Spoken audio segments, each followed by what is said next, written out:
Hello everyone, welcome to GS with concept classes.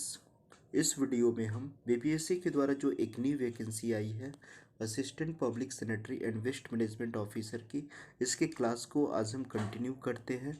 आज का जो हमारा टॉपिक है वो है हजार्डस वेस्ट मैनेजमेंट, यानी संकटदायी अपशिष्ट पदार्थों का प्रबंधन कैसे किया जा सकता है। इस टॉपिक पर मैंने पहले एक वीडियो डाला था और उस वीडियो में मैंने 2-3 पॉइंट पे मैं डिस्कस किया था आप लोगों से, जिसमें फर्स्ट ऑफ ऑल मैं बताया था कि संकटदायी अपशिष्ट पदार्थों को डिफ़ाइन कैसे किया जा सकता है। यानी मैंने इसे डिफ़ाइन किया था कि किसे कहा जाता है, साथ ही साथ मैंने इसे आइडेंटिफाई करने का तरीका बताया था। आइडेंटिफिकेशन पर हम लोगों ने डिस्कस किया था कि संकटदायी अपशिष्ट पदार्थों की पहचान कैसे किया जा सकता है। और थर्ड नंबर में हमने इसके सोर्सेस पे डिस्कस किया था, यानी इसके ओरिजिनेशन पे डिस्कस किया था। ओरिजिनेशन पर डिस्कस किया था। इस 3 पॉइंट पर हम लोगों ने डिस्कस कर लिया था। आज हम उसके नेक्स्ट वाले टॉपिक पे डिस्कस करेंगे। संकटदायी अपशिष्ट पदार्थों के वर्गीकरण और उसके टाइप्स पे अभी हम डिस्कस करने वाले हैं। ठीक है। और अभी इसका एग्जामिनेशन में काफ़ी लेट है, इसलिए क्लास आप लोगों को थोड़ा सा धीरे धीरे मिलेगा। लेकिन जैसे ही एग्जामिनेशन का थोड़ा सा भी सुगबुगाहट होगा, न्यूज़पेपर में आने लगेगा, ठीक है, तब हम इसकी स्पीड को ज़रूर बढ़ा देंगे और सिलेबस को बिल्कुल डेफिनेटली कंप्लीट किया जाएगा। इसके लिए आप लोग परेशान नहीं होइएगा, ठीक है। तो चलिए आज की क्लास को हम लोग कंटिन्यू करते हैं, ठीक है। संकटदायी अपशिष्टों का वर्गीकरण और प्रकार पे अभी हम डिस्कस करते हैं, ये कितने प्रकार के होते हैं। रेडियो सक्रिय पदार्थ, ठीक है, संकटदायी अपशिष्ट पदार्थों का एक प्रकार है। रसायन में कुछ केमिकल्स ऐसे होते हैं जो हजार्डस नेचर के होते हैं, ठीक है। नेक्स्ट है जैव अपशिष्ट भी होता है, बायोलॉजिकल वेस्ट भी कुछ होते हैं, ज्वलनशील वेस्ट भी होते हैं, ज्वलनशील अपशिष्ट फ्लेमेबल वेस्ट्स होते हैं। नेक्स्ट है विस्फोटक भी कुछ होते हैं जो कि एक्सप्लोसिव होते हैं। नेक्स्ट है पीड़कनाशी एवं कृषि रसायन होता है, पेस्टिसाइड एंड एग्रो केमिकल्स होते हैं। यानी इतने सारे इसके टाइप्स हैं। अगर आपसे एग्जामिनेशन में पूछा जाएगा कि इसमें से कौन सा ऑप्शन में हजार्डस के प्रकार को इंगित करता है, तो अगर इसमें से कोई भी अगर आपको ऑप्शन दिखेगा तो आप वहाँ पे टिक कर लेंगे, ठीक है। अब हम लोग इसको एक्सप्लेन करते हैं कि रेडियो सक्रिय पदार्थ में होता क्या है। थोड़ा सा थियोरेटिकल पोर्शन का आइडिया ले लीजिए, उसके बाद तो आप लोगों को एमसीक्यू ही क्वेश्चन सॉल्व करना है, ठीक है। रेडियो एक्टिव सब्सटेंस ऐसे पदार्थ जो आयोनाइजिंग विकिरण पैदा करते हैं रेडियो सक्रिय पदार्थ कहलाते हैं। रेडियो सक्रिय पदार्थ में जैसे यूरेनियम हो गया, है ना, थोरियम हो गया, ये सब क्या है, रेडियो एक्टिव एलिमेंट होते हैं जो एटमॉस्फेयर में हमेशा अल्फ़ा, बीटा और गामा किरणों का रेडिएशन करते रहते हैं। ये कौन सा किरण हो गया, ये अल्फ़ा हो गया, ये बीटा हो गया और ये गामा हो गया, ठीक है। इन तीनों किरणों का रेडिएशन करते रहते हैं और ये तीनों किरण जो है मानव के स्वास्थ्य के लिए, जीव जंतुओं के लिए, पर्यावरण की दृष्टि से हानिकारक होते हैं, ठीक है। इसलिए आप देखेंगे कि जहाँ पे रेसिडेंशियल इलाका होता है वहाँ पर किसी भी परमाणु गृह की स्थापना की अनुमति सरकार नहीं देती है, क्योंकि वहाँ से कुछ लीकेज होने की संभावना हमेशा बनी हुई रहती है। और लीकेज होने की वजह से जो है वहाँ के आसपास रहने वाले लोगों के अंदर बहुत सारी बीमारियां जैसे कैंसर वगैरह डिजीज़ उत्पन्न होने की संभावना बनी रहती है। इसलिए रेसिडेंशियल इलाका में आप देखेंगे तो परमाणु गृह की स्थापना करने की अनुमति सरकार नहीं देती है। दूसरी बात क्या है रेडियो सक्रिय एलिमेंट से रिलेटेड, कि इनके वेस्ट मटेरियल का प्रबंधन करना जो है ना काफ़ी चैलेंजिंग होता है और थोड़ा सा ज़्यादा कॉस्टली भी होता है, ठीक है। गवर्नमेंट इसलिए इसका प्रबंधन करने अभी नहीं कर रही है तत्परता के साथ, क्योंकि इसका प्रबंधन के लिए अभी हमारे पास चीफ रेट में कोई टेक्नोलॉजी अवेलेबल नहीं है। ठीक है, तो यही सारी चीज़ें इसमें लिखी हुई है कि वैसे वैसे रेडियो सक्रिय पदार्थ जो आयोनाइजिंग विकिरण पैदा करते हैं रेडियो सक्रिय पदार्थ कहलाते हैं। इन विकिरणों का जीवों पर दीर्घकालीन प्रभाव हानिकारक होता है। ये लंबे समय तक हमारे पर्यावरण में मौजूद रह सकते हैं, अतः इन्हें संकटदायी अपशिष्टों की श्रेणी में रखा गया है। आरंभ में न्यूक्लियर ऊर्जा को, जो न्यूक्लियर एनर्जी होता है, उसे विद्युत उत्पादन के मामले में गैर प्रदूषक तरीका माना जाता है था। कहा जाता था कि न्यूक्लियर एनर्जी से किसी प्रकार का प्रदूषण नहीं होता है, लेकिन बाद में देखा गया कि न्यूक्लियर एनर्जी से जो आकस्मिक रिसाव होते हैं और रेडियो सक्रिय अपशिष्टों का सुरक्षित निपटान एक समस्या है। तो यानी कहने का मतलब है कि ये जो रेडियो एक्टिव एलिमेंट होते हैं वो हेल्थ की दृष्टि से, इन्वायरमेंट की दृष्टि से, इकोलॉजी की दृष्टि से सही नहीं होते हैं। ठीक है, और इनका सुरक्षित निपटान करना एक समस्या है जिस पर मैंने पहले डिस्कस किया था। इन अपशिष्टों से निकलने वाले विकिरण बेहद नुकसानदेह होते हैं। जो रेडिएशन जो निकलता है ये काफ़ी ज़्यादा हार्मफुल होता है। रेडियो सक्रिय पदार्थ प्रभावकारी प्रदूषक है जिससे कैंसर वगैरह बीमारी उत्पन्न होती है। ठीक है, नेक्स्ट पार्ट पे आते हैं। ये पार्ट जो है रसायन वेस्ट या रासायनिक पदार्थ, ये भी एक प्रकार के वेस्ट होते हैं, हजार्डस वेस्ट होते हैं। लेकिन सारे केमिकल हजार्डस वेस्ट नहीं होते हैं। ठीक है, कुछ केमिकल हजार्डस वेस्ट होते हैं। संकटदायी अपशिष्टों को मुख्य रूप से 4 वर्गों में विभक्त किया जाता है। संश्लिष्ट कार्बनिक पदार्थ, सिंथेटिक ऑर्गेनिक, अकार्बनिक धातु, लवण, अम्ल तथा क्षार, inorganic metals, acid and base, ज्वलनशील फ्लेमेबल्स और विस्फोटक एक्सप्लोसिव। ज्वलनशील तथा विस्फोटक की चर्चा अलग से की गई है।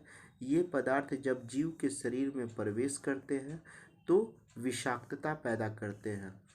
ठीक है, ये जो केमिकल हमारे बॉडी में जाते हैं इस पर मैं बहुत बार डिस्कस किया हूँ कि जब ये केमिकल हमारे बॉडी में जाते हैं तो टॉक्सिटी उत्पन्न करते हैं जिससे जीव की मृत्यु भी हो सकती है। ठीक है, तो ये केमिकल वाला हम लोग देख लिए। इसके पश्चात जो है बायोलॉजिकल वेस्ट को हम लोग देख लेते हैं। जैव अपशिष्ट जिसे हम लोग बायोलॉजिकल वेस्ट कहते हैं, इसके अंतर्गत अस्पतालों, जैविक शोध प्रयोगशालाओं से निकलने वाले अपशिष्टों को शामिल किया गया है। कटे फटे अंग, संक्रमित ब्लेड और औजार आदि से संक्रामक बीमारी फैलने का खतरा बना रहता है।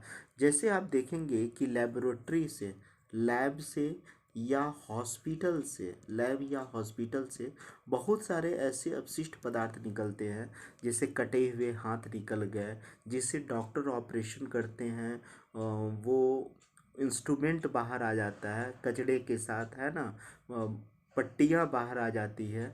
ठीक है, तो वो खुले में जो फेंक दिया जाता है, उसे जो जलाया नहीं जाता है, ठीक है, तो वो भी तो एक प्रकार के बायोलॉजिकल वेस्ट है।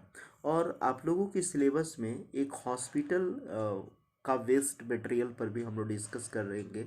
वो आप लोगों के सिलेबस में पढ़ना है कि अस्पतालों से जो वेस्ट पदार्थ निकलते हैं उसका एक अलग चैप्टर है, लेकिन इसके अंतर्गत भी हम लोग इसी सारी चीज़ों को पढ़ते हैं। इस प्रकार अपशिष्टों को यदि अन्य अपशिष्ट के साथ मिलाकर रखा जाता है अथवा उनके साथ ही संग्रहित किया जाता है तो कुल संक्रामक अपशिष्ट की मात्रा में वृद्धि होती है। ऐसी स्थिति में संक्रमण का खतरा और बढ़ जाता है। ठीक है, जब संक्रामक अपशिष्ट की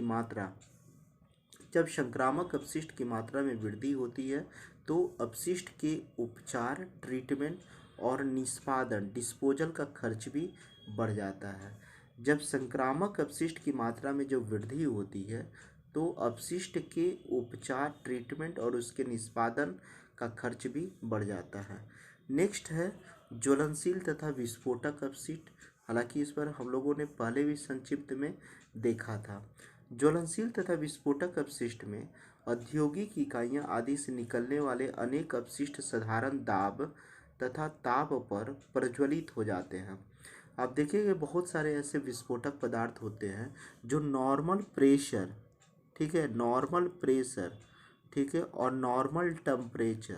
नॉर्मल प्रेशर और टेम्परेचर में क्या हो जाते हैं, वो विस्फोट करने लगते हैं और ये मानव तथा पर्यावरण पर कुप्रभाव पड़ता है। नेक्स्ट है पिड़कनाशी एवं कृषि रसायन, पेस्टिसाइड एवं एग्रोकेमिकल्स। आप देखेंगे कि हमारे देश में सबसे ज़्यादा एग्रीकल्चर सेक्टर में पेस्टिसाइड्स का यूज कब किया जाने लगा, केमिकल फर्टिलाइज़र का यूज कब किया जाने लगा, तो वो हरित क्रांति का पीरियड था, 1960 का दशक था।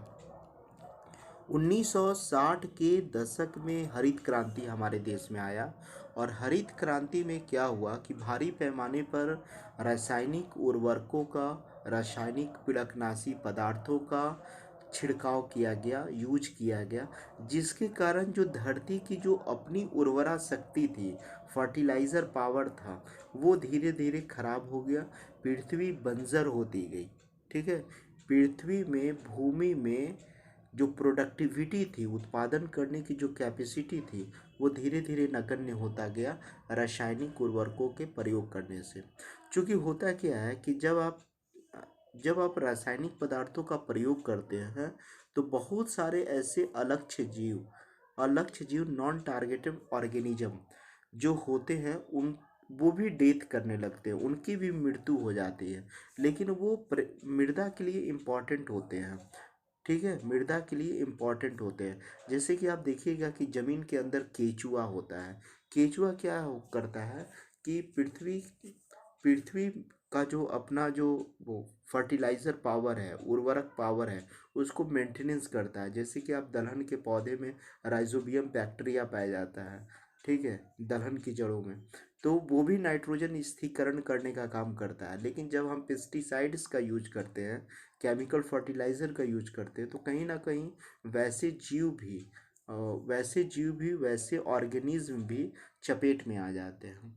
ठीक है, ये पदार्थ स्थानीय पारितंत्र में जैव आवर्धित मैग्नीफाइड होते हैं। जैव आवर्धित का मतलब होता है एक जीव से दूसरे जीव में ट्रांसफ़र हो जाना।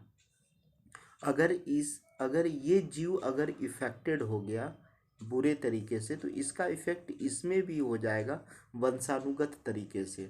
ठीक है, तो इस तरीके से आप देख सकते हैं। ठीक है, तो यहाँ पर इसका मतलब समझ गए, बायोमैग्नीफाइड। और इनसे भूगत जल का प्रदूषण भी होता है और भूमिगत जल, जैसे कि यही पानी जो है रिस करके भूगर्भ में चला जाता है। ठीक है, और फिर हम लोग उसको पीने के लिए यूज करते हैं। हालांकि इस पर मैंने पहले भी डिस्कस किया था। देखिए क्वेश्चन जो ऑब्जेक्टिव जो सबसे ज़्यादा बनेगा वो इस सेक्शन से बनेगा कि किस तत्व का मात्रा हमारे बॉडी में कितना बढ़ने पर हमें कौन सी बीमारी होती है और उसका स्रोत क्या है। जैसे कि अगर हमारे शरीर में लेड की मात्रा बढ़ जाए, लेड का मतलब शीशा होता है, इसका मतलब क्या होगा कि असामान्य व्यवहार होने लगेगा, मानसिक हरास होने लगेगा, पेट दर्द और सुस्ती होने लगेगा। ठीक है, और इसका स्रोत क्या होता है लेड पदार्थ का, प्रदूषित जल। कभी कभी देखेंगे कि जो जो मार्केट में जो चापाकल होते हैं, वहाँ पे उस चापाकल के पानी से आर्सेनिक का मात्रा ज़्यादा हो जाता है, या उस पानी में लेड की मात्रा ज़्यादा हो जाती है, सीसा की मात्रा, तो उस पर गवर्नमेंट क्या करती है, उस पर रेड निशान लगा देती है कि इस चापाकल का पानी पीना स्वास्थ्य के लिए नुकसानदायक है। तो ठीक है, तो प्रदूषित जल के कारण भी होता है। घरेलू रंग पुताई एवं वाहनों से उत्सर्जित धुआं लेड हो गया। फिर जो है उसके बाद क्या हो जाएगा, आर्सेनिक हो जाएगा। आर्सेनिक भी वाटर में भी पाया जाता है। ठीक है, लेकिन इसमें जो है आर्सेनिक की मात्रा बढ़ने से हमारे चक्कर आएगा, वोमिटिंग होगा, डायरिया की प्रॉब्लम होगा। ये पेस्टिसाइड इंसेक्टिसाइड में मिलता है, रॉडेंटसाइड के निर्माण केंद्र होते हैं। आर्सेनिक का यही सब स्रोत है। आर्सेनिक हालांकि प्रदूषित जल में भी पाया जाता है, याद रखना है। कैडमियम से क्या होता है, डिहाइड्रेशन की प्रॉब्लम हो जाती है, पीलिया की प्रॉब्लम हो जाती है, चर्म रोग का प्रॉब्लम हो जाता है, फेफड़ा, किडनी और हड्डी संबंधी रोग, छाती दर्द, रेनल डैमेज, गुर्दा का स्रोत है इत्यादि में प्रॉब्लम हो जाता है। ठीक है, ये ये कैडमियम का था और ये मरकरी वाला है। थोड़ा सा टाइपिंग यहाँ पर सेपरेट नहीं किया गया है। यहाँ से जो है फेफड़ा, किडनी और हड्डी संबंधी जो बीमारी है ये मरकरी के कारण हो रहा है। ठीक है, और इसका जो है इसका रीज़न क्या है, तो वुड प्रिजेंटिव है, इंसेक्टिसाइड है, थर्मामीटर, बैरोमीटर और बैटरी के निर्माण केंद्र। बैटरी का जो निर्माण केंद्र होता है वो मरकरी का सेंटर होता है। ठीक है, रेडियोधर्मी यौगिकों की विकिरण जो होता है, रेडियोधर्मी पदार्थों से जो रेडियो रेडिएशन होता है उससे क्या होता है, बांझपन की समस्या होती है, चर्म रोग की समस्या होती है, त्वरित वयोवृद्धता आता है, मतलब बुढ़ापा बहुत जल्दी आ जाता है, और अनुवांशिक जन्म दोष होता है, जेनेटिक डिजीज क्रिएट हो जाता है। ठीक है, और ये जो है रेडियोधर्मी यौगिकों का जो विकिरण है ये परमाणु खनिज उत्खनन क्षेत्र में से उत्पन्न होते हैं, जहाँ पे परमाणु खनिजों का उत्खनन होता है। हालांकि मैंने इसको शॉर्ट में दिया है, इसका मैं एक लिस्ट भी दे दूंगा, वो लिस्ट 2 पेज का लगभग रहेगा। और हजार्डस वेस्ट मैनेजमेंट से अभी 2-3 टॉपिक, अभी 2-3 वीडियो और बन सकता है, उससे हम लोग कवर करेंगे। लेकिन अभी आप लोगों के पास सफिशिएंट टाइम है, तो इसलिए ज़्यादा परेशान नहीं होना है, आप लोगों का सिलेबस ज़रूर कंप्लीट हो जाएगा। ठीक है, thank you very much for watching this video.